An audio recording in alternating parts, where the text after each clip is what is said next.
pressing example right this very second. So you could process asylum claims within 30 to 90 days instead of 2 to 3 years. We need 1,000 more judges at the border, asylum judges, and then we could actually process people as they're coming in. And only about 10% of people coming across the border are valid asylum claims. The other 90% want to come here for work. We should have a guest worker program for them if there's an employer that wants to pick them up and have them work. First of all, I think it's awesome that you're taking on probably the world's biggest challenge, and that is running for president of the United States. It is such a thankless job. And, I always tell people this is one of those jobs where there is no training. It's not like you get elected and they're going to say, okay, we're going to give you 6 months to get ready or a year to get ready. You're going to go to a special school. No, this is like you won. Here's the transition period. And then boom, you're right in it. Boom. Millions of employees, all kinds of things going on at the same time. Yes. You're immediately loved and hated by millions of people. And that's right. Oh, That's it's right. great. That already happens just when you're running for office, let alone actually get there, right? That's true. I forgot about that. Yeah. Yeah. All right. Well, all right. So I did a little research and I let's see. Let me get to my notes real quick. So Very fair. One of the things I found out, and I thought this was kind of interesting. I wanted to get your background on this. And Paul LeBlanc's book, Broken, you attribute to inspiring you to run for president. Talk about this. Yeah, absolutely. So I read the book in the summer of last year. And I don't know how much you or your listeners know about Paul LeBlanc, but I'll kind of go into it a little bit. He's the president of Southern New Hampshire University, which used to be a little tiny university in Manchester, New Hampshire, with 2,500 students about 20 years ago. And over the last 20 years, he's grown it to now be 225,000 students. It's the largest university in America. Many people still haven't even heard of it, even though it's 3 or 4 times larger than Ohio State University or University of Texas at Austin. And he wrote a book called Broken, which was about kind of applying the lessons learned from running Southern New Hampshire University over the last 2 decades to big social problems like our healthcare challenges, our prison problems, homelessness, climate change, you name it. And it's almost like a window on the universe opened up, and I realized, wait a minute, I see how we can make the world better and equitable for everyone. And I read it twice, once fast and then once slower, taking notes. And then when I was up campaigning in New Hampshire, he was generous enough to do a town hall with me, and we talked about it. And I still think he is somewhat in disbelief that he's a big part of why I decided to run for president. It shows you that books, authors, messages, ideas make a difference. Totally. I'm all about ideas make a difference. In fact, I kind of am almost a collector of ideas. I have more than 1,000 ideas in a folder on my desktop of, some of them are billion-dollar ideas that I think could be made into companies. Others are world-changing ideas. If I could go into this for a second, I was at the Bill and Melinda Gates Foundation for a number of years, and we were working on improving post-secondary education, helping more low-income and minority students get into college and graduate from college. And that was the main focus of my work there, innovation to help improve college outcomes. But the Gates Foundation kind of taught me that everything that you're trying to change in the world can be measured. Like they actually have a giant scorecard for all 27 of their strategies, from malaria to improving higher education to financial, what was that one called? It's like basically like financial simplicity so that there can be financial systems in various parts of the globe, like microfinance. And they were able to compare like which ones were actually better ROI for improving people's lives. Anyway, at the end of all this, I realized the number one idea at the Gates Foundation that's probably going to change the world the most are these 3 people working in kind of a back office. They don't even get like nice offices. They're kind of in a corner, and they're the Giving Pledge, which I'm sure you probably heard of. It's like Warren Buffett has now given 99% of his wealth, and so all these other people, and they're up to like 500 or 600 multiple billionaires. who have agreed to donate so much of their wealth to charitable causes. And it's three people. Three people have, not done it all on their own. Obviously, all these wealthy people have to choose to give back at the end of their Right. life or whatever stage of life they're at.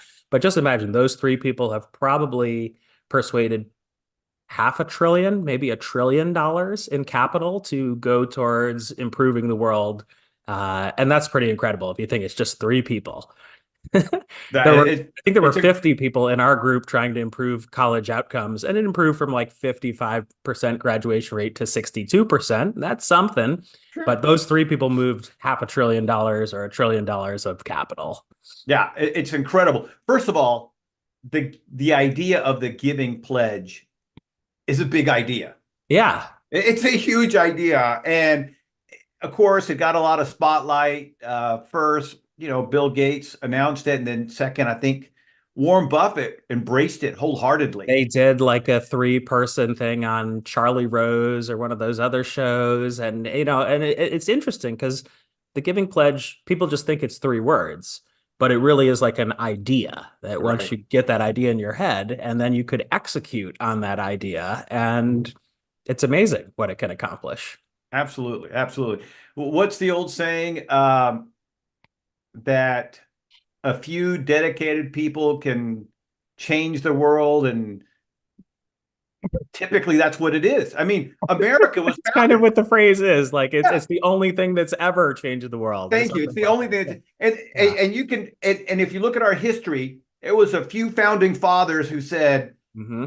we got to do this differently. Hmm. It was, it wasn't 100,000 people or even 1,000 people. It was just whatever. It was a few people, and then that idea grew to maybe 20 or 30, and then whatever, and then you had a whole revolutionary war behind it. So it's just a few people, few dedicated people will change the world over and over and over again. Totally, totally. And I respect what they were able to accomplish in a way even more because they didn't have emails and phone Right. calls, and like I would see that guy Thomas or that guy John like once every 2 years, and we really bonded, and then we came up with this document, and Benjamin was there Uh, too. yeah, absolutely, absolutely. Even again, they had access to mail, but mail back then would still take you several weeks, a month, a year. Right, right. I mean, because if you were sending something overseas, uh, it's going to get on a ship, and assuming the ship makes it through, Right, right, you right. may get that letter, and then of course Right. correspond. Right. All right. This really, I mean, I know we're kind of off topic in a way, but this really came up during the pandemic when, you were probably on Twitter too, as I was. And I was like, wait a minute, they're sequencing this virus in real time, and there are all these different like variations, and they're all contributing to a database from all over the globe. I mean, Right. it's an incredible amount of knowledge sharing. Like that's so far away from putting a piece of mail on a ship and having a 90% chance it gets there in 3 months, you know? Right, right. It's incredible. All right, so I got to ask you, I think a lot of Yeah. people were shocked when the Gates decided to divorce. Did that also take you by surprise? It did take me by surprise. I worked with them for 3 years, and we probably saw or were in the same meeting once every 2 months or something like that. And to all visible intents and purposes, they were very close. They loved each other. And clearly, this was not something that was like brewing for multiple years. It kind of came to a head in a very short amount of time, and then they got divorced, and we were all very sad, including all of my colleagues that I've talked to who were surprised by it. But amazingly, they still continue to run the foundation. I know a lot of married couples, including my parents, who, are not even able to really be in the same room. So the idea that they're able to still co-run, $50 billion foundation is quite extraordinary, actually. And I always thought they were both extraordinary people, and even more so now. Sure, sure. Well, and what's interesting, I did a little bit of research on Melinda, and she is a pretty smart person. I think she is easily his equal, maybe his superior in a lot of ways, and I think he realized that. I think that's why they connected on this logic level as well as this emotional level. So it's good. It's good that they're able to Yeah. work things out, and really, uh, I think that it's a good example because not just because you're divorced doesn't mean you have to hate each other. I think that depending on what happened, theoretically, you should be able to work together and talk and co-parent. My parents got divorced, and Hmm? I think like 10, 12 years later, they got remarried. I've heard of that story before. It does Yeah, happen. it Yeah. does happen. And so, yeah, I think the comedian Sinbad did the same thing. He got divorced.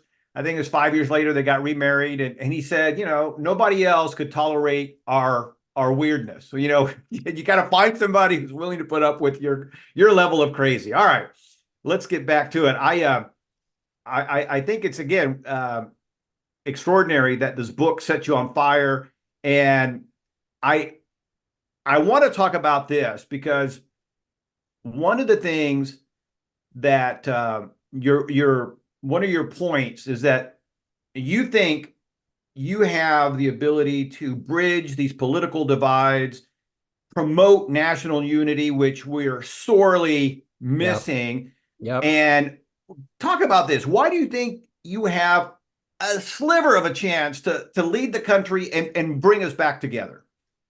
Well, there's probably two big reasons. So one is because I am kind of purple in and of myself. And in fact, I wear a purple tie when I go on TV, and it's all over my website that I'm kind of a purple candidate. I'm running in the Democratic primary, but I think great ideas can come from all corners of the political spectrum. And some people have said, you're a libertarian. And it's actually true. I get Cato Institute documents sent to my house from time to time. But people have said, you're a progressive. And you know what? I agree with Bernie Sanders on Gaza. Like you can agree with different sides on different issues, and I really do. Even people that I completely disagree with, I really respect and want to understand where they're coming from, and it helps me become smarter. It helps me understand the different kind of quadrants. So that's part of it. And then the second thing is that I, over the last few years, have run about 50 Jeffersonian dinners where I have gotten together people from different sides of an issue to talk about and try to solve complex, thorny problems. This actually started when I was at the Gates Foundation, where I would do these dinners. When you go into the University of Virginia, like I did, you go to Jeffersonian dinners almost as a rite of passage. And over time, if you really like them, you learn to perform them and do them. And they have a whole artistry and specialness about them where 15 people are at a table and it's a table conversation.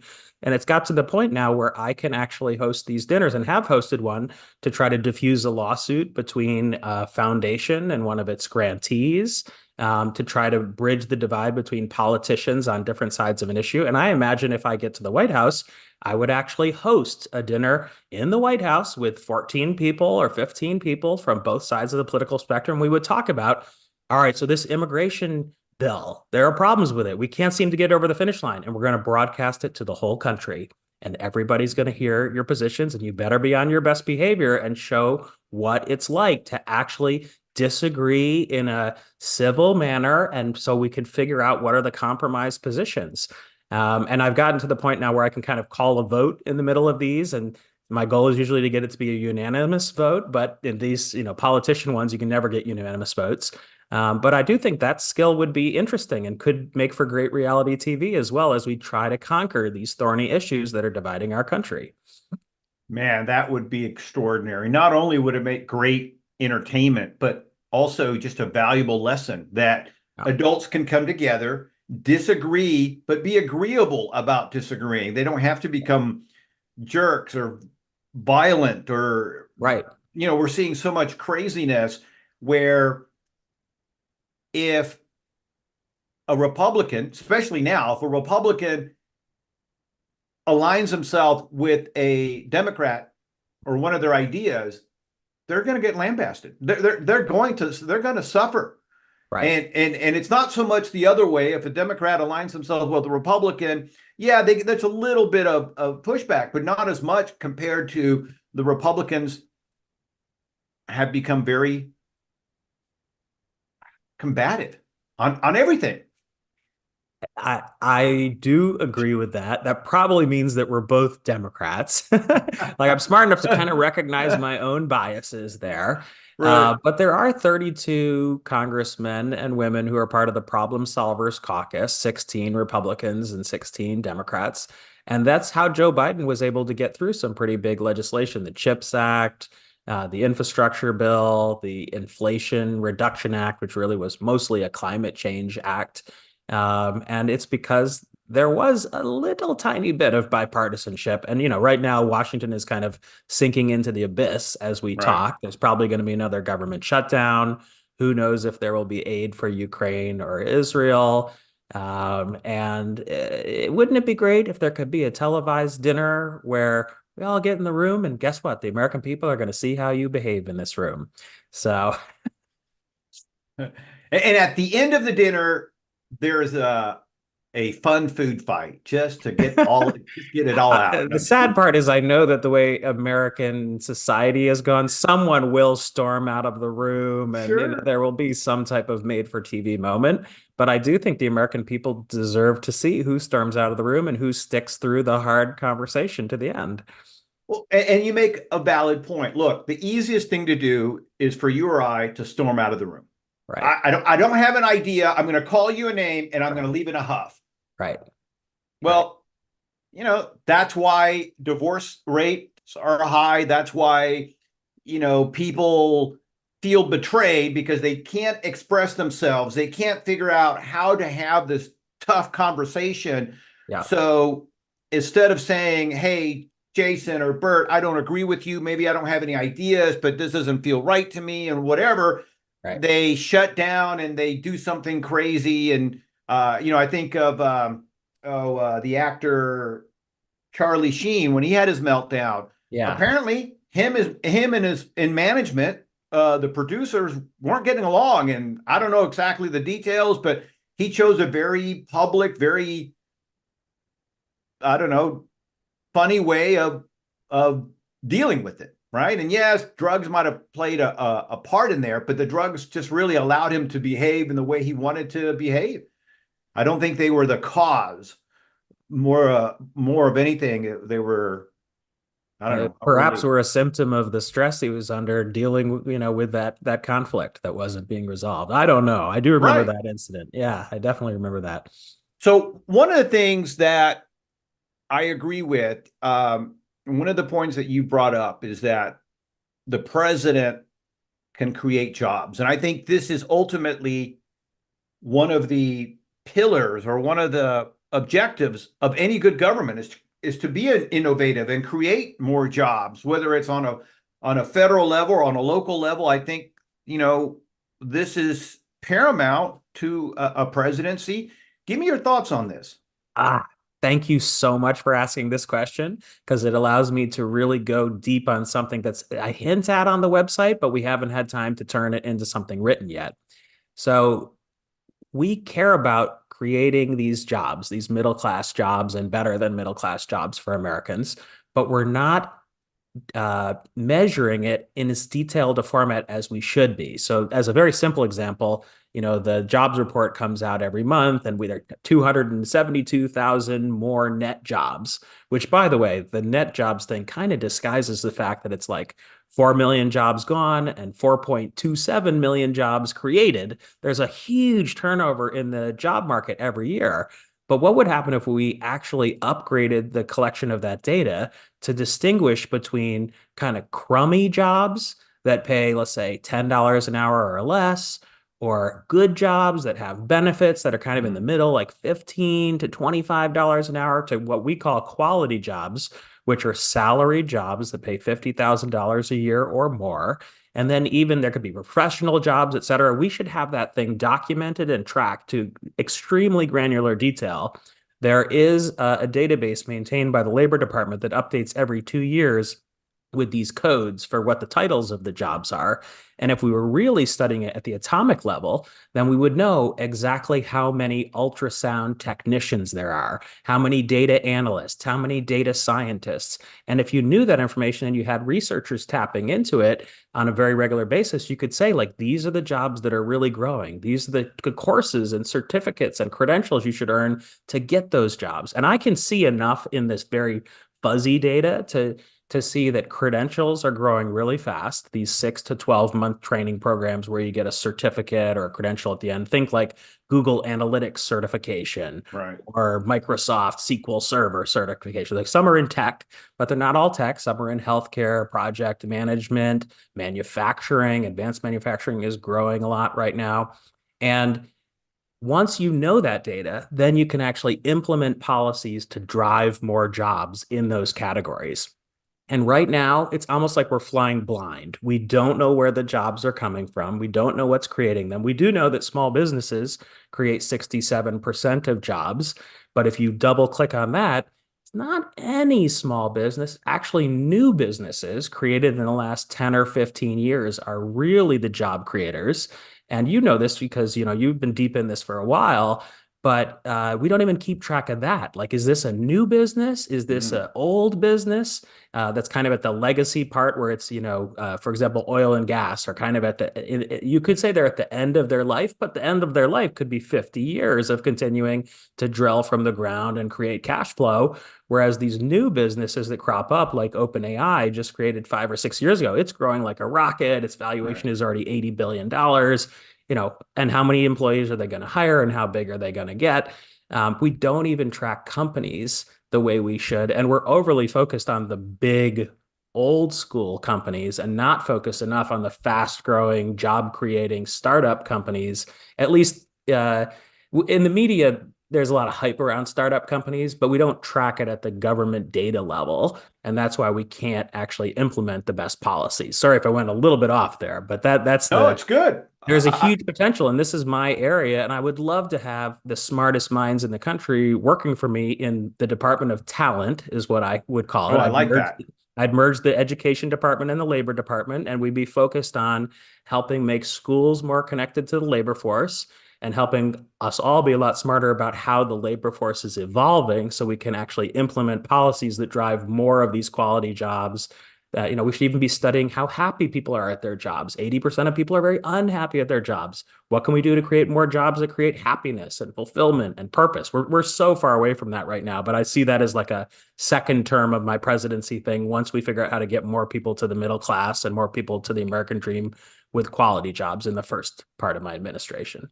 Yeah, yeah. First of all, I love that. I would love to see that kind of report. What's growing, what's really not growing, what Right. kind of jobs are being created? Because you're right. Again, it's this. I call it marketing. Hey, we created, like you said, 4.2 million jobs. Oh, by the Right. way, we're not going to talk about the 4 million jobs that evaporated. Right. You know, Right. so Right. It's not even in the report. Like it's a right. lot of times it's not even there it's a 239,000 net jobs. It's not even the total number of jobs. The last I saw, it's something like 40% of the workforce. Now this might be slightly off, plus or minus 5%. 40% of the workforce changes jobs every year. Wow. There's a lot of jobs being created and destroyed every year. Sure, sure. Okay, so here's one of my pet peeves. I've had this issue. There's been what I call this propaganda, this programming that, you're supposed to go from a high school to college and you get this big degree so you can get this big job, so you can get the big house and the big car and live this big life. But yet the reality is most people aren't going to do that. And second of all, we have trades, blue collar workers that are being, I don't want to say maligned, but these jobs are important. Oh, And they I are know, being maligned. You can yeah, say that word. yeah, The trades need to be made hot again because they yes, actually are hot. You could they make are. 75,000 to $200,000 a year as a plumber, working with, construction, Right. manufacturing. These jobs are all over the place, actually. And you can learn the skills when you're in high school. You don't have to wait until you're in college. Like a lot of these programs are available in high schools now around the country. I spent some time with the pipe fitters union out in Colorado just 2 weeks ago, last week. It's all starting to blur. It was very recently. And there's so somewhat ignorantly thought pipe fitters are mostly about plumbing because that's where I see them is when they come fix the plumbing in my house.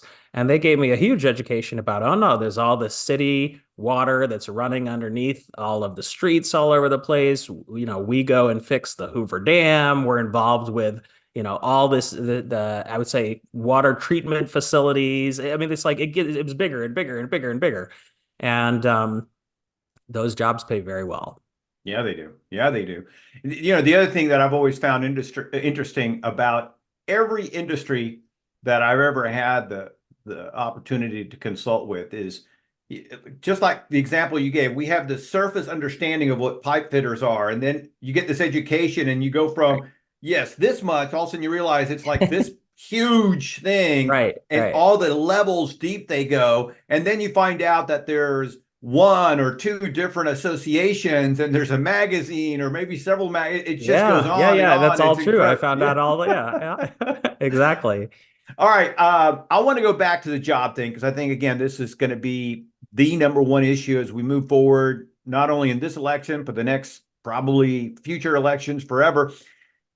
We have, I think, and you kind of alluded to it, we have some companies that are paying $10 an hour. I don't know how, if you are a teenager and you're living at home, $10 an hour is phenomenal.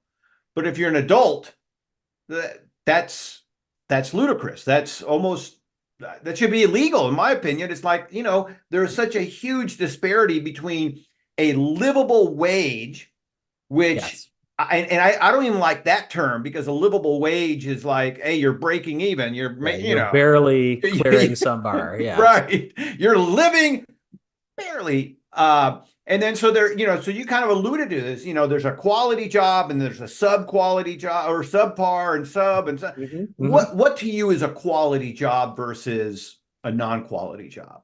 So I actually have a whole white paper we're trying to get cleaned up so we can publish on this, but I'll give you the gist of it. Okay. A quality job is a salaried job that includes benefits and vacations. And this is one of my favorite things to ask at those Jeffersonian dinners is what was your first quality job where you got paid a salary? And, there's always interesting stories behind, how did you get that job? And how did it change your life? So that's basically it. It's about $50,000 a year or more, although some economists think it should vary based on where you live. Like it might be 40,000 in a rural area and 70,000 in New York City, but you can basically think of it as $50,000 a year salaried with benefits. Yeah. And it Yeah. defines that you've entered the middle class when you get to that job. You are now, potentially living the American dream. You can actually get a home mortgage because you now have a salary. You might not be able to get as big a home as you want, but you could actually get the mortgage because you're going to get this consistent stream of payments. The banks assume, even though the average person only keeps their job for 2.7 years or something like that, they assume you're going to keep the job in perpetuity. The banks kind of still run on that principle. Or that you'll get some other job that pays the same amount or more. Right. And at this point, we don't even know how many quality jobs there are in America. Like we have to guesstimate at that.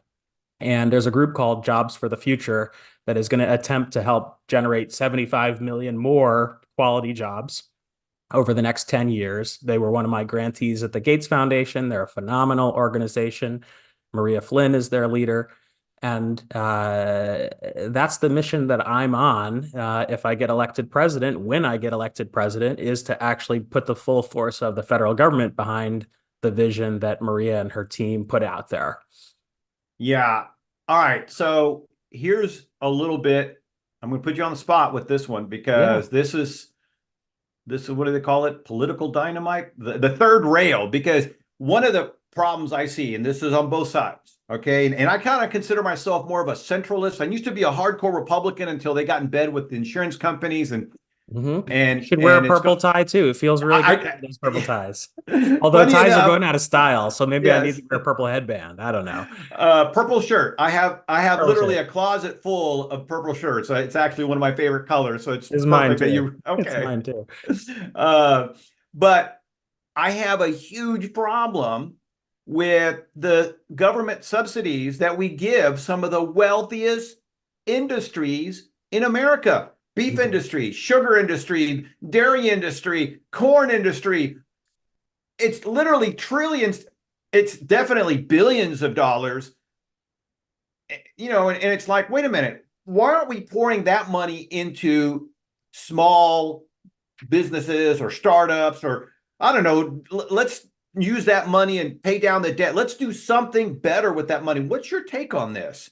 Am I wrong? That is not a third rail for me at all. Okay. This is one of those areas where I'm lockstep with the Cato Institute that we do not need to be having corporate welfare for America's largest companies. If you are getting subsidies to mine minerals from the ground or plant more corn than you need, these subsidies will be going away in the Palmer administration. They are billions. They're not quite trillions, but there's quite a few of them. And some of these laws haven't been updated. The mining law dates back to 1872. So some of them haven't been updated in forever. And, that's another thing that my administration will do that I haven't had time to put on the website yet is every 10 years, we need to actually review how has this law done compared to its original objectives? Has it met its impact objectives? Is it working? And if not, we should ask Congress, this law needs to be amended or this law needs to be set aside because it's not achieving its objectives. Unfortunately, we don't run things with this measurement mentality in mind in Washington. So some laws, like the 1872 mining law, they just kind of continue on forevermore unless some academic or person in a think tank says, hey, does this thing actually work? And then they look at it, 27 years later. But we should be getting regular reports when these things come up for, I think of it as a 10-year renewal cycle on laws. Yeah, I think that's a brilliant idea because we do have some really old laws on the books that, like the mining law you bring up and some of these other laws that don't make sense. We still have sodomy laws in some states, and it's just like, Yeah, this is ridiculous. Let's move on. And now we kind of gone back in time with Roe versus Wade and that's for sure. Yeah, and a bunch of men. I really do have a problem. Men telling women about their reproductive health. yeah, I have a problem with that. And look, and I've said this before, I don't think there's a woman who's ever had an abortion, and there may be a few who did it, just flippantly. Oh, you know what? I'm pregnant. I don't give a crap. I'll just have an abortion. I want to continue partying on. I would suspect that most women take that seriously, and it's a terrible decision to make. It's just yeah. a terrible decision to make, and it's between them and their religious belief. That's kind of leave it at that. I would prefer that child be given up to adoption, but our adoption laws are just archaic as too. I mean, for That you and too. I to adopt a child here in America is so difficult. That's why people leave America and they go adopt in China and Europe and all these other places because you can just go there and fill out the paperwork and they'll do some research in less than I think 6 months you can adopt a baby. Here in Yeah, America, that child could be living in your home as a foster parent, and it may take you 3 to 5 years right, to adopt that child. And right. it's a maybe. It's not even a guarantee. It's a maybe. Yeah, the bureaucracies need to be reformed, and that's a big part of what I want to do with my administration, and part of why I'm running is we can't just hire it can't just be the same old civil servants that have always been there. Now, some of them are doing a very good job, but we Sure. need to infuse the public service with more people who come from business and industry, who are very talented in technology and processes and systems and figure out how to make it so it takes only a year to adopt a child. That shouldn't be so difficult. Or to take a more, pressing example right this very second, so you could process asylum claims within 30 to 90 days instead of 2 to 3 years. We need 1,000 more judges at the border, asylum judges. And then we could actually process people as they're coming in. And only about 10% of people coming across the border are valid asylum claims. The other 90% want to come here for work.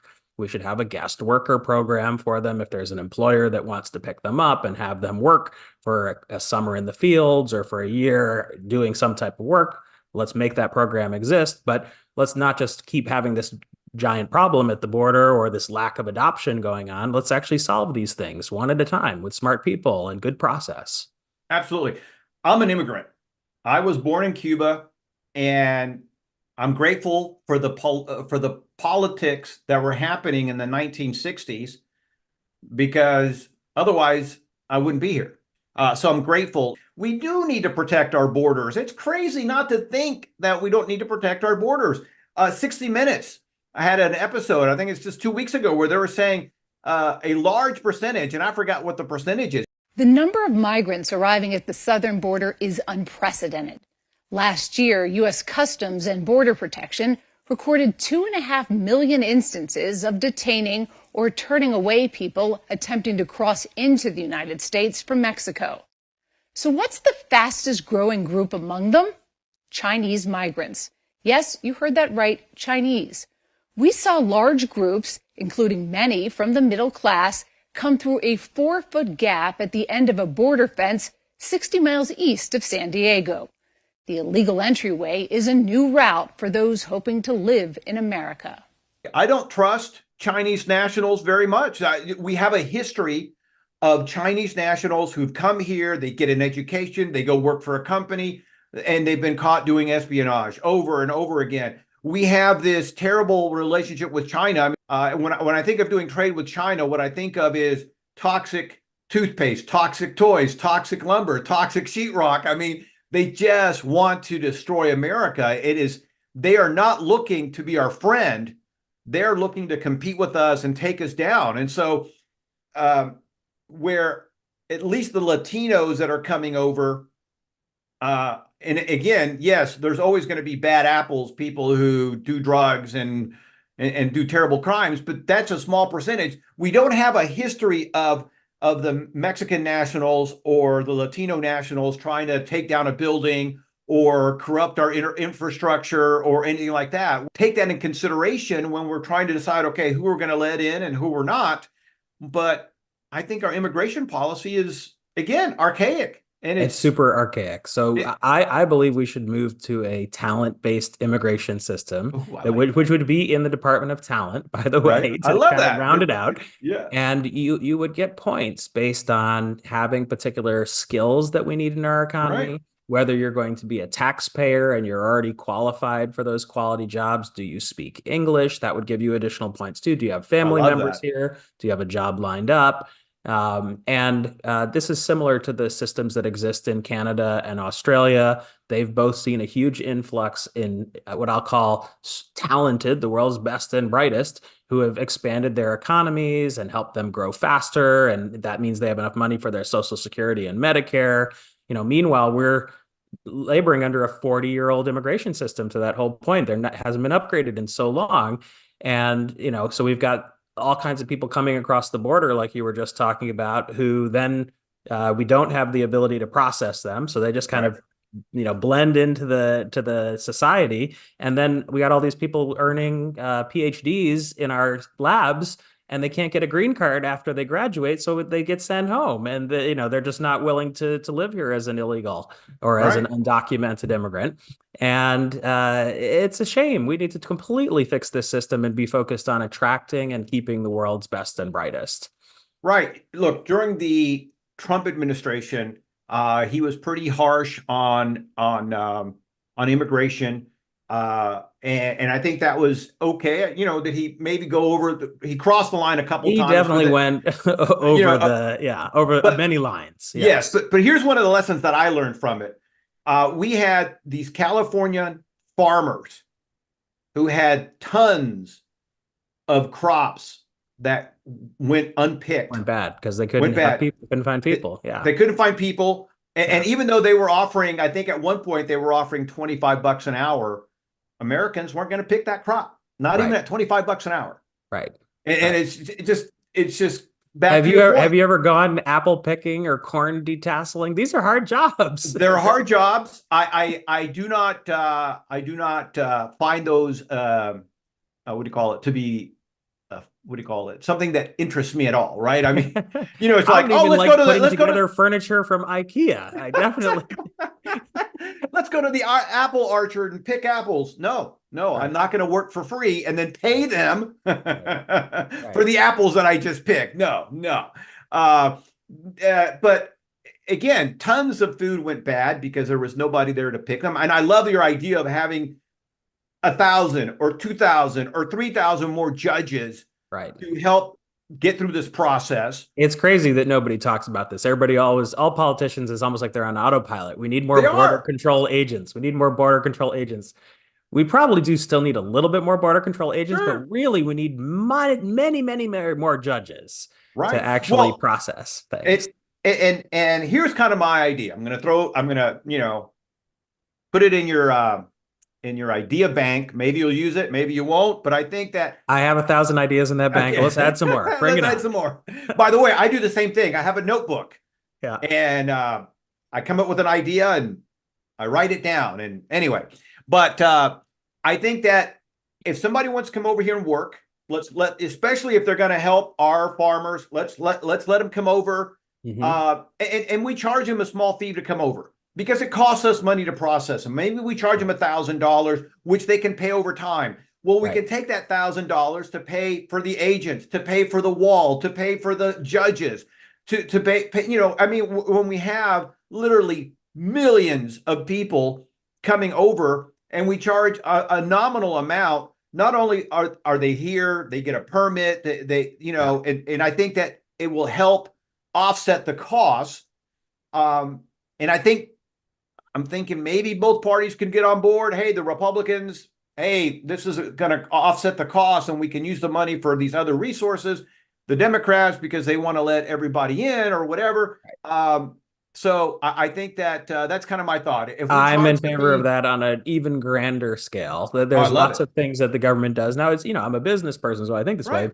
There are lots of things that the government does where it's not charging a user fee. Yes. And here you should have to pay for the cost of coming in here to be a guest worker or to become a citizen. It doesn't need to be that much, but it at least needs to cover the cost so that it's kind of a revenue neutral thing. And if you start thinking about it, then well, what about all those toll roads that we have out there? Like that should be paying for repairing the toll roads. There's no reason why Amtrak shouldn't be breaking even. In fact, every Oh, other I hate that. country has actually privatized their railroad. We should privatize our post office and our railroad too. There are some things that government does better, like a military, where we're not going to privatize our military, but there are many things that we should be privatizing or charging user fees. And that would allow us to reduce income taxes and actually get the budget into balance. And it's amazing that this hasn't been done. The biggest one, by the way, is that the federal government owns so much land. All these Right. military bases that are finished, where we could be selling off the land, they're in every city basically, and a lot of times in very prime locations in cities as well, where you could clean up a waterfront, put in new hotels. We should be leasing or selling that land. Um, yeah, the federal government has not had a balance sheet since 2013, which is completely crazy since you're a business person and I am too. And I talked to Steve Ratner at an Aspen Institute thing because he participated in one of the commissions. And I said, why didn't it get adopted? He said, we did all this work together on it for a year and we came up with the balance sheet and nobody really wanted to do anything with it. They don't even use GAAP accounting.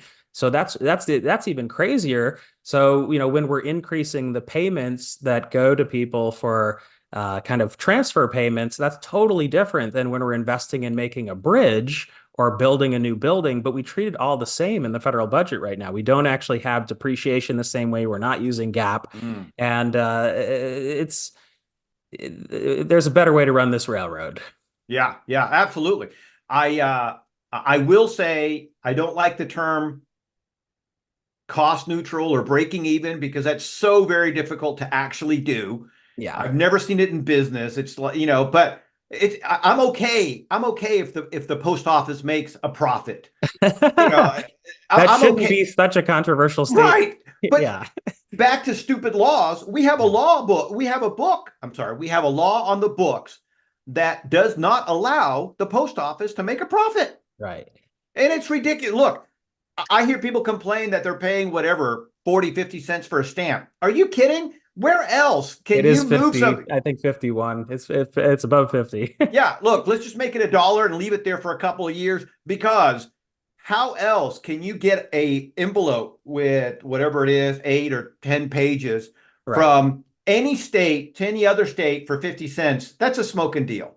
Right. It is That's a still a smoking deal, like because you yeah, would have to pay 9.95 for the lowest option at UPS or right. FedEx. Probably the lowest option is 19 or $29. So Right. yeah, It's a smoking deal. yeah, And I think that uh back to your thing about measuring, we've all experienced going to a government office, and I want to say 80%, it seems like to me, 80% of the people there are dead. They have terrible attitudes. At the very best, they have a neutral attitude, like they're indifferent. We don't care whether you stay, pray, or lay. I don't care. I'm just clocking time. Right. Then you have that 20% that have a great attitude. They stand out. They actually listen to you, and then they want to help you. I just think that's incredible.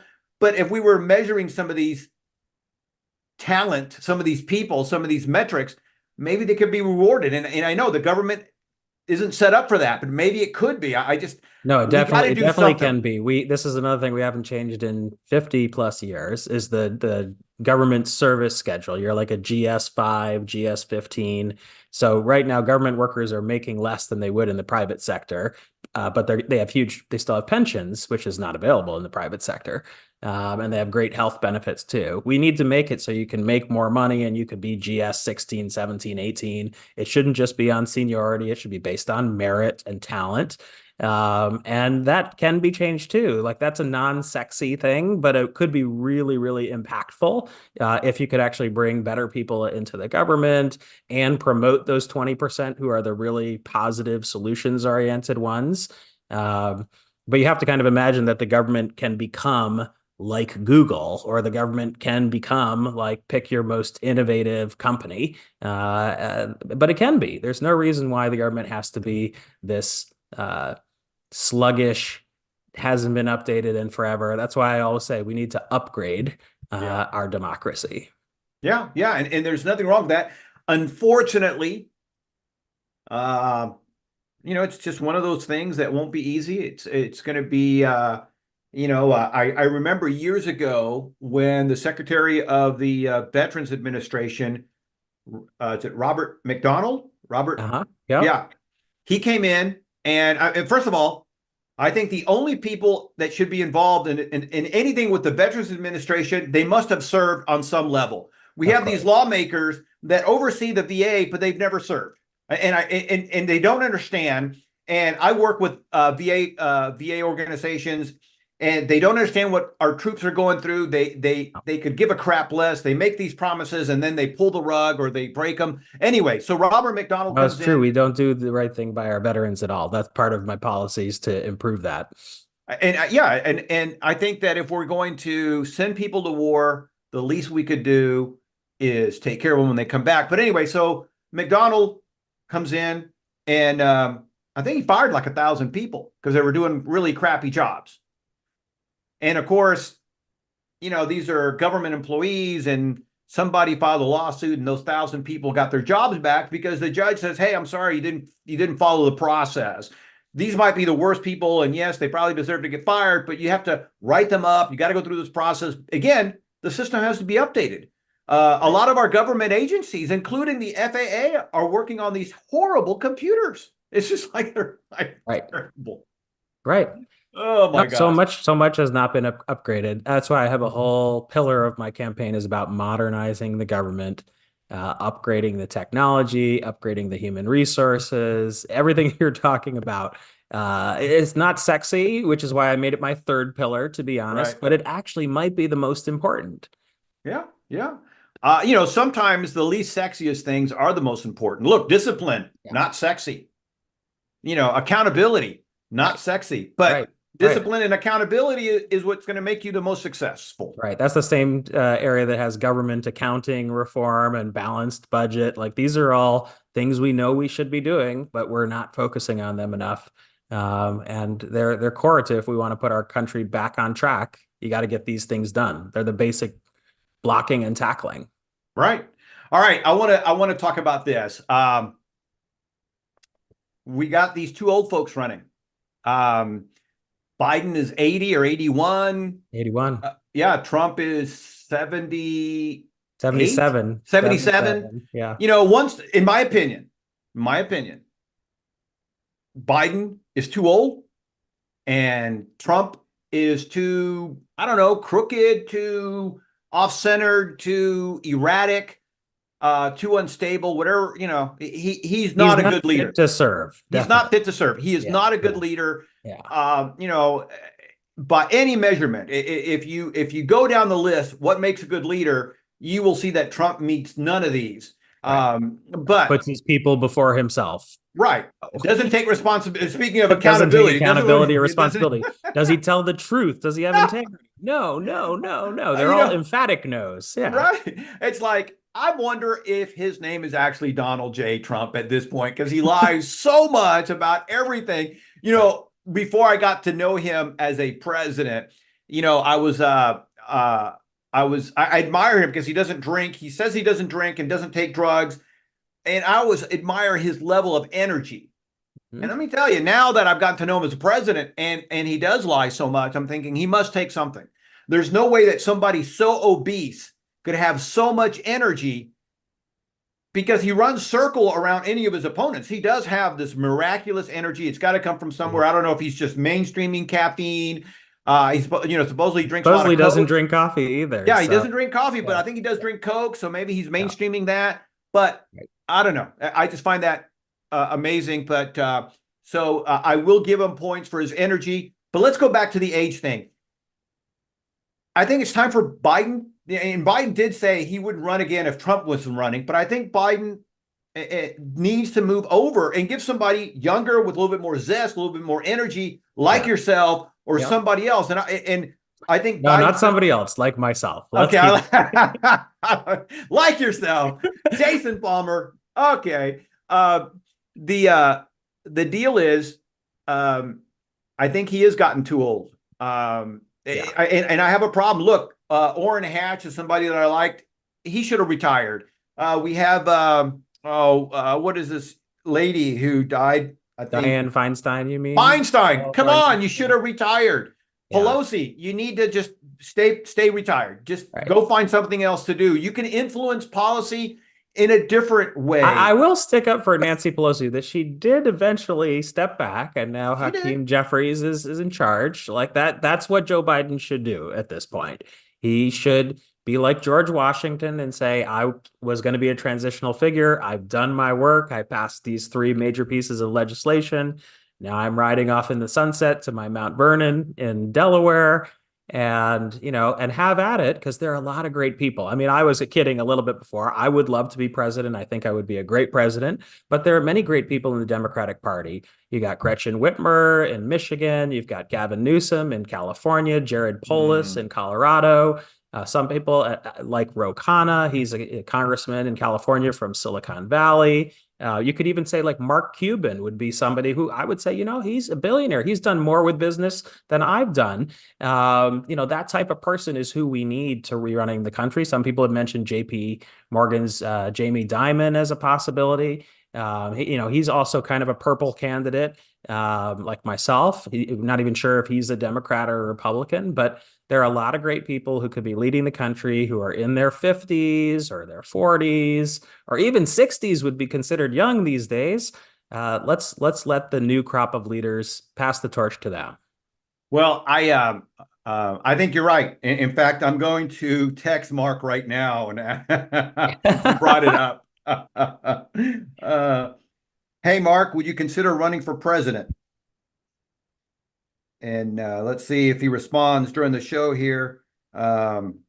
If he responds no, say you've got a presidential candidate here who would love to talk to you about bringing the country together, because Mark is on my list of people that I do want to meet. One of the things I'll go ahead and announce on your show is that I'm in the process of creating a super PAC. The super PAC is going to be called Together, and it's going to be focused on trying to bring the country together by trying to get 20 young people elected to Congress this fall. And it's going to be both Democrats and Republicans. We want people who agree to be part of the Problem Solvers Caucus to grow that group from 32 to 52, hopefully.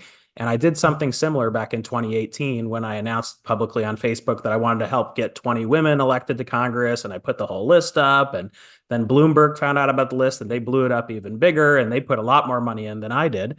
And 16 of the 20 women end up getting elected to Congress. And I want this fall, the big story is to be all these young people got elected to Congress on a platform of solutions, on moving the country to conscious capitalism, kind of a purple approach. Um, and I would love Mark Cuban to be one of the people that I work with on that. Well, I will let you know. Let's see. Sometimes it does take them, If you got a text back that fast, then you are I very special. and I'm not that special. Sometimes it does take a day or two for it. We'll see. Anyway, uh, okay. Conscious capitalism. What the heck is that? What do you mean by that? So conscious capitalism, but I didn't invent it. Conscious Right. capitalism is a movement of people who are focused on the idea that businesses can be for good. This shouldn't be such a controversial idea. And in fact, there's four principles of it that you have conscious leadership, that you put your people first, that you're trying to do more than just make profit. You exist for a double bottom line or a triple bottom line. All the companies that I invest in would qualify as conscious capitalism in some way. And it's a somewhat amorphous term, but some states have started to codify it now. In fact, it's up to 40 states now have laws for what are called B corporations. And most people don't know it, but the vast majority of companies are C corporations or LLCs. And the law says that your primary purpose, in fact, your only purpose, is to make profit for your shareholders if you're a C corporation. And I went to Harvard Business School. I love capitalism. I think that it's great to make as much money as you want. C corporations should exist. But some people have decided, usually later in life, or if you have kind of more of a social mission orientation, that you might want to start a B corporation where you want to be about profit, but you have other objectives, like you want to make sure you're developing your people. You want to serve your customers first. I just heard that Ralph Nader came out with a book very recently about 12 CEOs who got it right. And I looked at the CEOs that were in there, and it's conscious capitalist companies like the CEO of Patagonia, Herb Kelleher from Southwest. Like these are, famous CEOs who the company was more holistic. It wasn't just about profit. Now it could be maniacally focused on metrics. I'm maniacally focused on metrics, but it's not just the metrics of profit. It's like long term. Are we developing our people? Are we serving our customers more than just one transaction at a time over the lifetime of that customer relationship?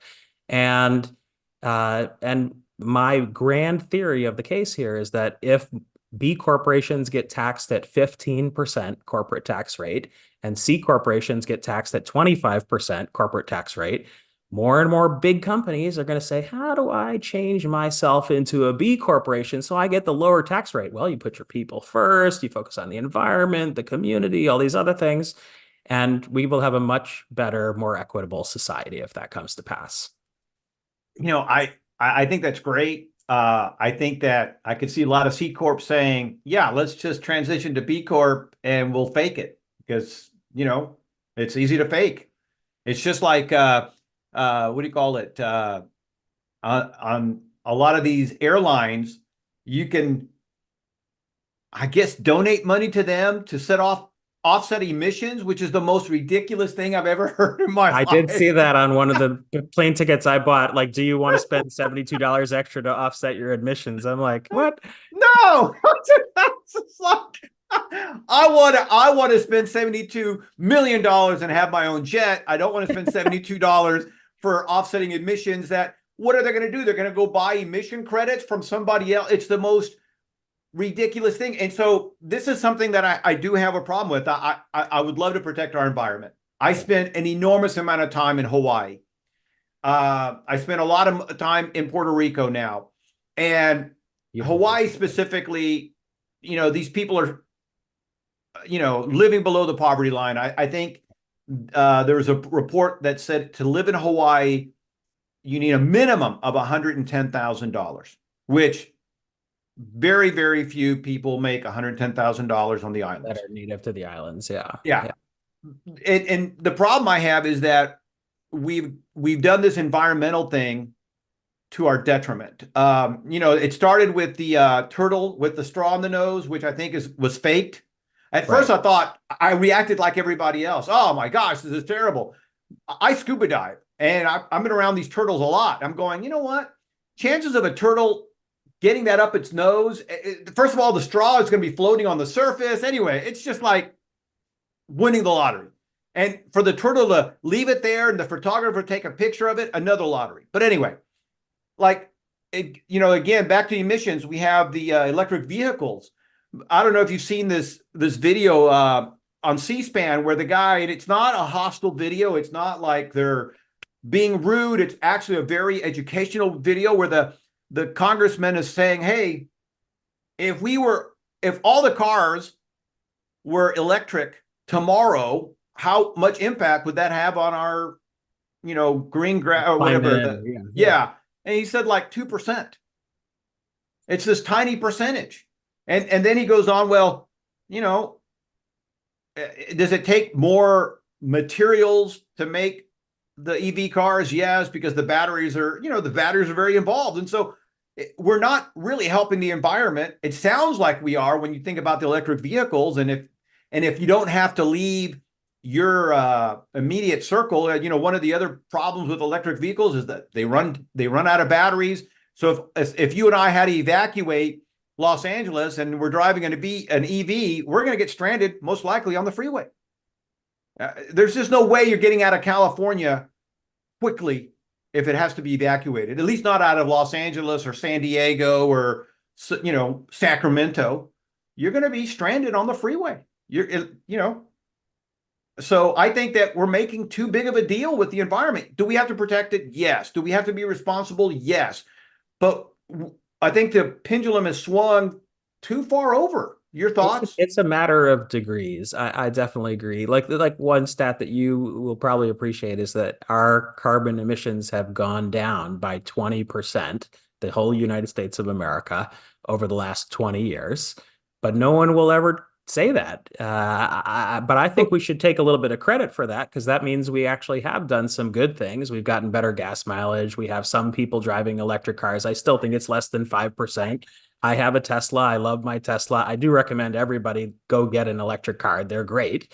But I don't think we should be mandating that people buy electric cars. We should provide incentives so that they buy electric cars. We should encourage it. We should move towards that direction for the sake of the environment. But if we really want to if climate change is your big issue, and it is a big issue for a lot of Democrats, then that's a really complicated problem to solve because the US is doing okay. If we've reduced emissions by 20%, the real problem is over in India and China, their emissions have gone through the roof. And so that's a really complicated problem to solve. How do you get Indians and Chinese citizens to be buying electric cars or to be stopping using coal plants? Like the whole thing where Biden was saying, like, I don't want any more oil being drilled in the US, or I don't want any more coal-fired plants. It's not the problem of coal plants in the US. That's way down. That's almost at the bottom at this point. There are very few coal plants left. They're all in China. They're all in India. That's really where we need to address this if we're going to solve climate change. And that's a wicked hard problem, quite honestly, but nobody really talks about it that way.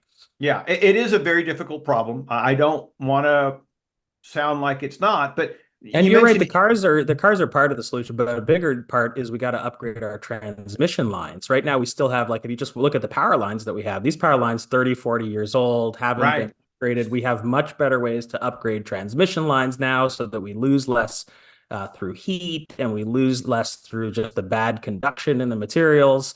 There's construction. Concrete is a huge contributor, like 8 to 10% of our carbon emissions comes through the processes we use to make concrete right now, but it would double the cost to use the new types of concrete.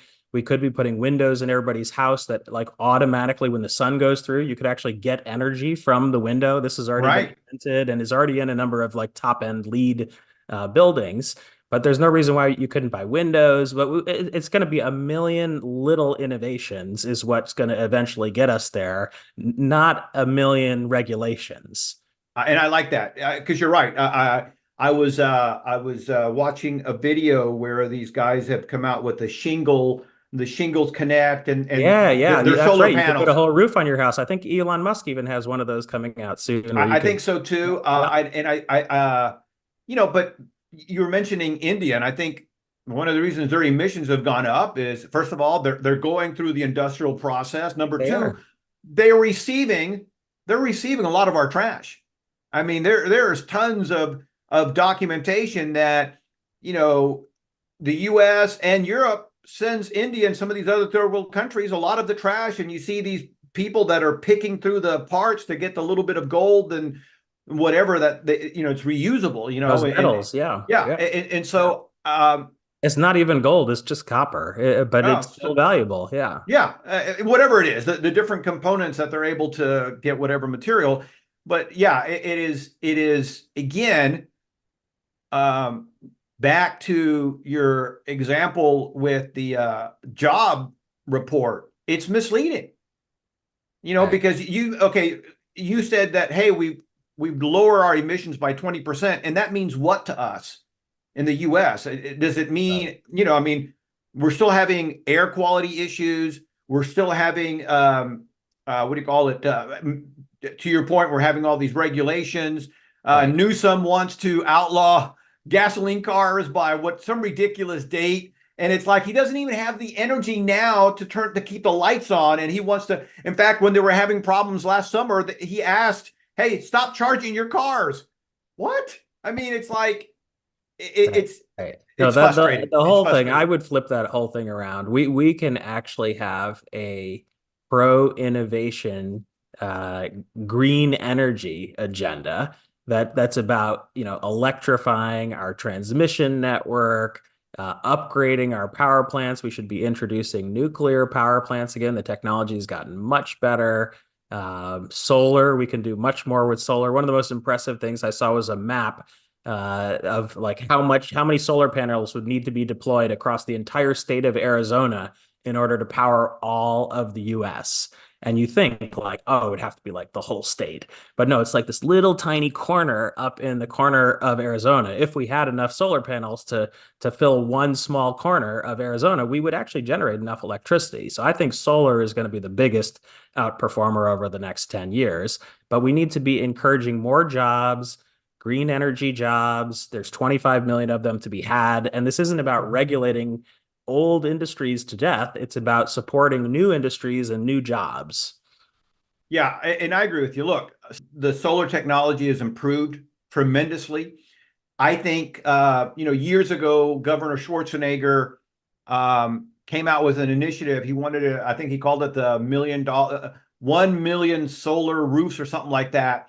And Mm-hmm. I think that could be mandated by government in the sense of not old buildings, but any kind of new development, new office buildings, new homes having 20% what do you call it, solar panels, and do some kind of incentive, rebate, tax, I would tax. definitely do it by incentives, not Yeah. mandates. At least Yeah. that's the Thank you. Jason Palmer way. But yeah, Yeah. yeah. I like that. Let's do it the Jason Palmer way. Let's do it by incentive, because incentives are always better. But I think that places like Phoenix, like Las Vegas, let's see, or I should say Arizona, and Yeah, then New parts of, Mexico, yeah, New these are all Mexico, Nevada, Texas, highly, yeah, yeah. solar would do really well. We have certain areas where solar would do so much better than anything else. Mm-hmm. And so I think that could be incentivized very well. Um, I think that It's kind of already happening. So my sister just got solar put on her house in Nebraska. So like all the way oh, up to interesting. Nebraska, you can now get the panels installed and you get paid back over 15 years. But there are some small but important law changes that need to happen. Like the most important one is that the power company needs to be willing to buy back the energy Yes. that you create. Now, part of the reason why it gets stalled, as a business person, you'll appreciate this, is that some states have tried to say, well, you pay, you know, $15 per kilowatt hour. Should be able to sell it back for 15. Well, it's not exactly how it works. Usually when you're selling something back, maybe you might get, 50% the price of what you would Right. pay if you bought it fresh from the manufacturer. And we probably should just find that balance, whatever it is, 50%, 70%, something like that, so that all the states have this in law. And that's one of the type of things I would try to do if I were president, is like, let's not force the power companies to accept 100% on the Right. dollar for There's everything that no, we sell back. Yeah. right. Again, back to incentive. There's no incentive. I'm a That's right. business person. Why am I Right. going to buy something for the same price I'm going to sell it? But I if have they no could buy profit it back for half price, now all of a sudden you're the cheapest producer in their network. They would buy that all day long. all day long, all Yeah. day long. Yeah. And so it's amazing because, when Enron and companies like Enron, when they sell energy, they're not making a 50% markup Right. or 100% markup, right? They're Right. slivers. 10, 15% is considered big. Right. That's right. That's right. So yeah, you're right on there. I mean, if all of a sudden we were selling it back to them at 50%, man, they would love it. That's why when I hear that they're opposed to it, I'm like, well, what are you trying to price at? Oh, I see. So you're charging them more than they would get from their gas-fired plant, and I know why they're unhappy about that. All right, something that we should have probably started at the beginning, and that is, give us a quick rundown. What is your background? You've done business. I know you've been involved in a Yeah, couple of we companies, jumped but right into it. We jumped yeah, right into it. So I started three companies right out of college, which we could go into, and sold two and failed spectacularly with the third, which is actually sometimes the most fun to talk about because I learned the most lessons. sure. Then I went and worked at Microsoft for 3 years on a learning management system of the future. You could think of sort of like e-learning 20 years before its time. Bill Gates came up with a great idea of we're going to make all these tablet PCs and we want to have an interactive learning system. And I worked on that back in 2002. So very, very long time ago before its time. And then I ended up having a series of jobs, partly because I chose this as a 25-year mission, that I would work at the intersection of education, technology, and entrepreneurship for 25 years. And my goal was to help lift 1 billion people out of poverty by working at that intersection. And that led me to a series of executive roles at SchoolNet, the Gates Foundation, New Markets, the funds I've been running, and Kaplan, where I was a turnaround CEO in the middle as well. And over that time, I do think the companies I've worked with, the colleges I've worked with, when we tally it up, we've helped about 100 million people improve their lives, either get credentials or get degrees or diplomas. So not quite pulling people out of poverty like my original mission. But I've ended up focused much more on the US than globally, which is when I first invented the mission. I thought it would be more of a global type mission. So I've been a turnaround CEO, an entrepreneur, and most recently have invested in about 35 education and workforce technology companies. I don't know if you've heard of any, but I'll tell you about a couple of them. So Credly is one of the most successful. They actually provide the credential infrastructure for Google Analytics certificates and Microsoft, 6 of the top 10 tech company certificates. They also work with 1,000 colleges and universities to do digital certificates and digital degrees.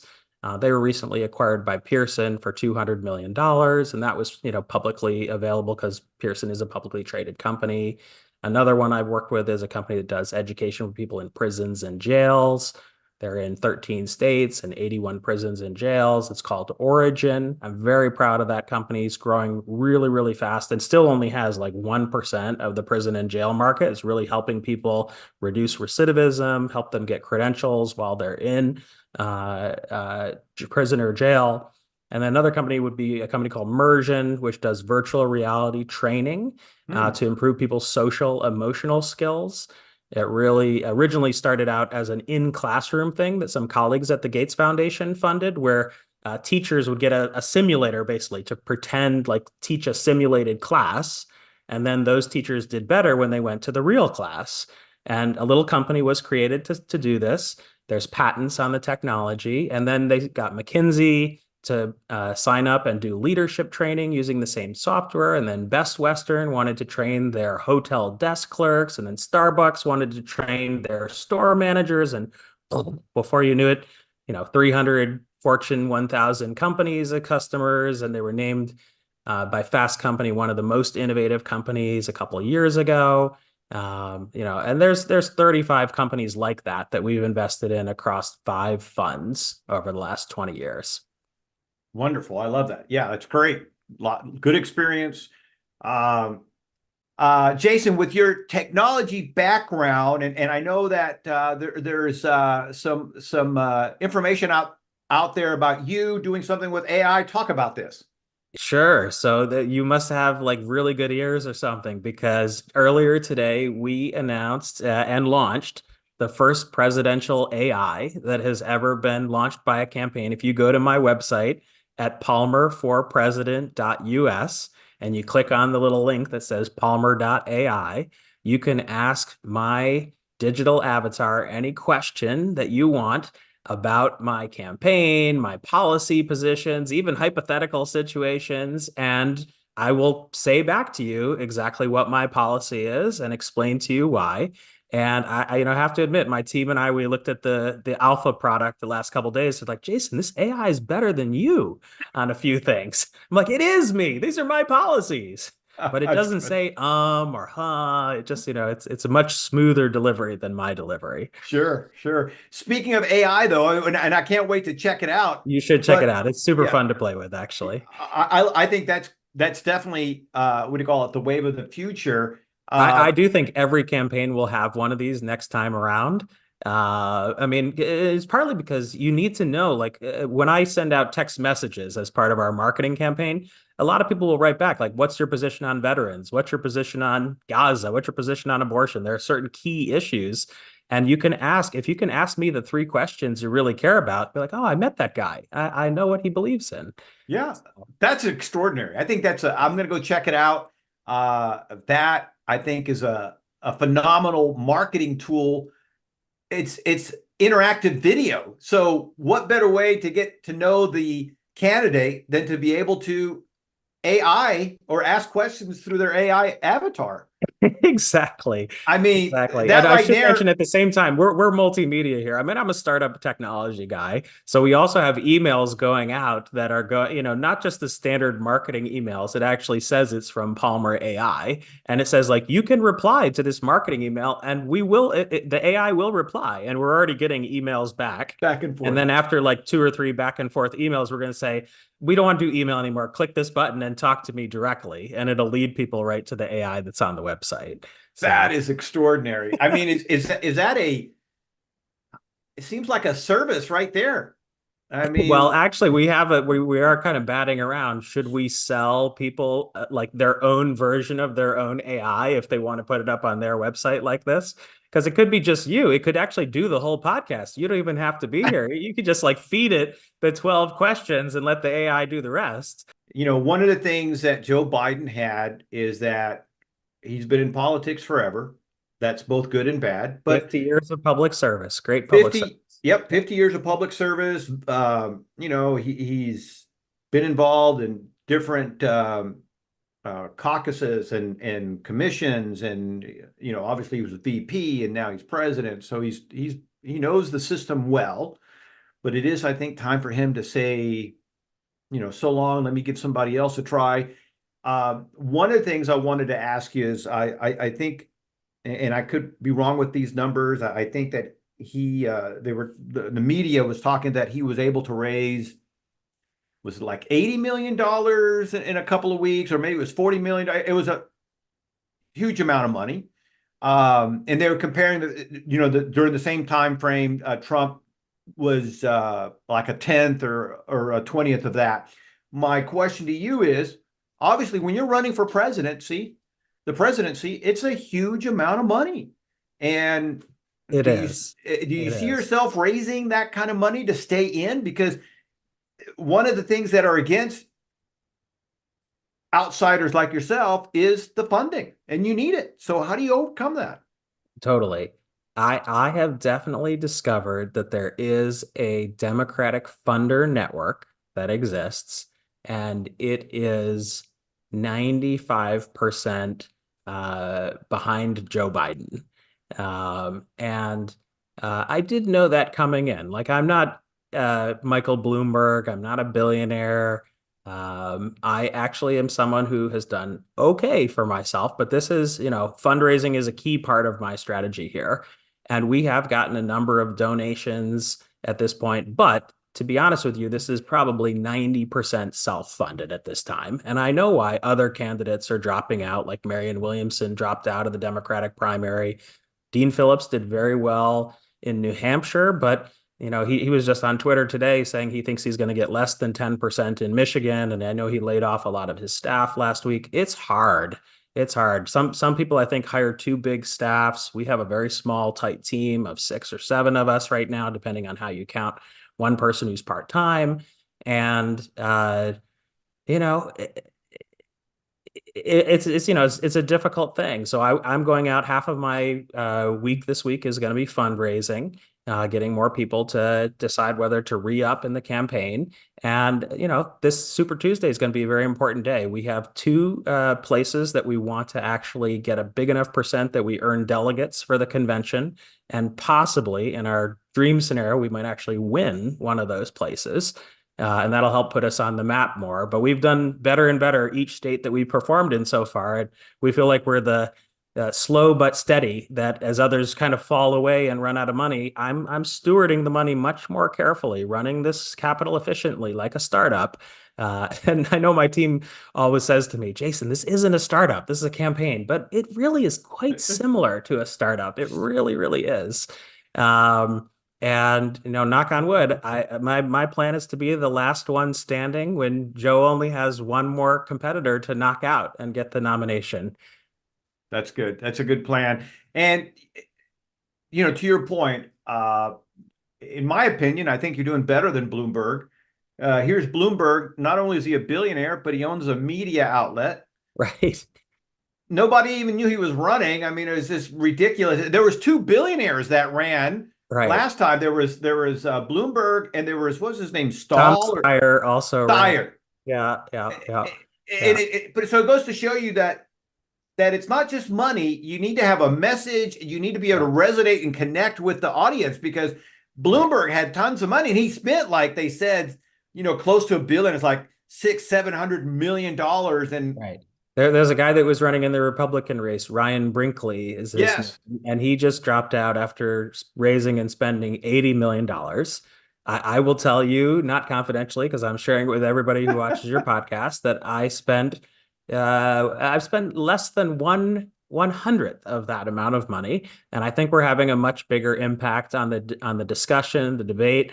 When I was campaigning up in Nevada, like Joe Biden actually came to Nevada in the final 2 days of that campaign, and I know because his schedules were published that he wasn't planning to come to Nevada before. Now, I don't know that I got such a big percent, but there were a few articles or a few TV commercials. Like, we were actually trying to put on a real campaign, so that the goal is to get Joe Biden out of his shell and campaigning. We need to win over young voters. Yes. We need to win over independents, and we need to create enough energy, because otherwise Trump has a lot of energy behind him. And there's no way that someone who's kind of staying put in the White House could possibly beat the Trump juggernaut. You've got to run a full-fledged campaign. And that's why people like Ezra Klein just came out a week ago saying, like, what can we do? How can we solve this? Because Joe might have been a great president with all these laws that he passed, but he's not a great campaigner, and he's not even campaigning for the most part. To give up the Super Bowl interview, that's completely insane. That's probably worth $20 million in free advertising. Absolutely. And I think, in my opinion, him not campaigning is either arrogance or ignorance, because, to your point, Trump can do no wrong. He's got this juggernaut. He may not win the presidency, but he's going to give you a big run for the money. I think he's on path to win the presidency unless we have a change of energy. Now, I'm not going to say it has to be a change of candidate. We need a change of energy. Yes. Like, if all of a sudden Joe was spending as much time on campaigning as he is on foreign affairs, this would be a totally different thing. But he really is kind of sucked into a quagmire of foreign affairs right now. And that's also an area where the United States people doesn't really support more engagement in international affairs. They want focus on investing in our people here at home. And so the more they hear about Ukraine, or the more they hear about Gaza, the more they just think he's not caring about me. He's caring about something else. Well, and I think, again, people need to go and look at history. If people will look at the way we got involved in World War II, everybody says now, hindsight being 2020, we should have gotten involved sooner. We didn't get involved, if we would have gotten involved sooner, we would have avoided this and avoided that. And I think that, I think that these wars that are going on, we have to either support it or not support it. Right. You can't be half pregnant with this thing. When Putin invaded Ukraine, And then there was that Republican debate where everybody was saying, like, I don't think we should be involved with it, blah, blah, blah. I immediately went out on LinkedIn, which is not even really a place where you're supposed to post on politics, and, reminded people of how Hitler had taken over Czechoslovakia and Poland because he was trying to reunite all the German-speaking peoples. And this is literally exactly the same thing that Putin was saying about Ukraine is not a real country. There are all these Russian-speaking people here, and I want to recreate Greater Russia. And he basically explained the same thing on the Tucker Carlson interview the other day when he went on for 30 minutes about kind of the history of Russia and that Russia should include these territories. And if we hadn't intervened, well, I should say, like, it was the most successful post I've ever done on LinkedIn, even though it was all about history and politics, and that history was repeating itself here, and we have to support the Ukrainians. Uh, but now we're also to a point where it's been kind of a stalemate. There was a picture in the New York Times, a graphic of where the battle line has been, and it's been almost exactly the same place for the last 2 years. There really is a stalemate. It's like the end of World War I, where they were at the Maginot Line and everybody was kind of shooting each other and there was no progress. And I do think at this point, we need to pass the aid to support the Ukrainians, and then we need to immediately get into peace talks to try to finish this thing out. And maybe Russia gets to keep Crimea, or maybe Russia gets to keep a little corner of Ukraine. Everybody will be very up in arms. I don't think you'll hear any other presidential candidate explain this.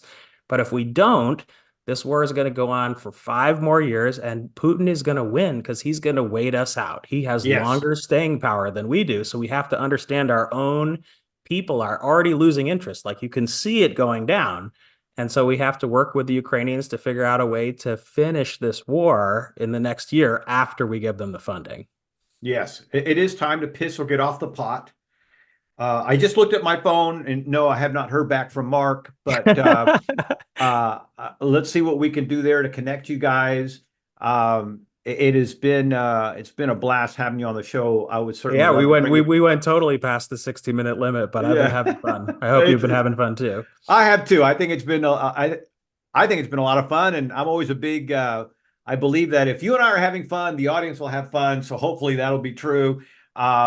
But yeah, it's been great, and I certainly appreciate you stopping by. And man, I hope that worst case scenario, you wake Biden up. Like you said, maybe we don't need to change candidates, but we do desperately need to change energy.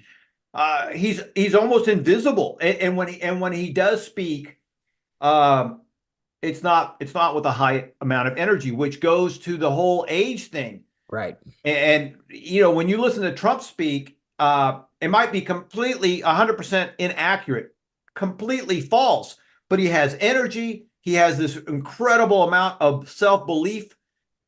It may be a lie, but he believes it. And that, well, unfortunately, it's not just him. His people believe it too. And when you come with that much energy and you get the crowd riled up, like, that's how you win elections. Yes. And Joe Biden has been a great public servant for 50 years, but he's never been known for energizing crowds. Right. And now he's not even seeking out crowds. So this is a big problem. And, I really hope there's only a few people that could actually convince him to do the George Washington thing. And I think that would be Jill Biden could talk to him. Right. I think if Barack Obama spoke with him, that's another possibility. So Barack or Jill, if you're out there, Joe has done a wonderful job as a great public servant, but we really need to pass the torch to a new generation of Americans. And I'm putting myself out there in hopes that Joe notices me, and in hopes that he opens up the playing field. I would love nothing more than to see other great candidates get into the race and try to win the nomination. Yes, I agree with you. Come on, Jill. Come on, Barack. Let's do it for the party. Jason, thank you so much for stopping by. Bert, this was wonderful. Thanks so much for having me.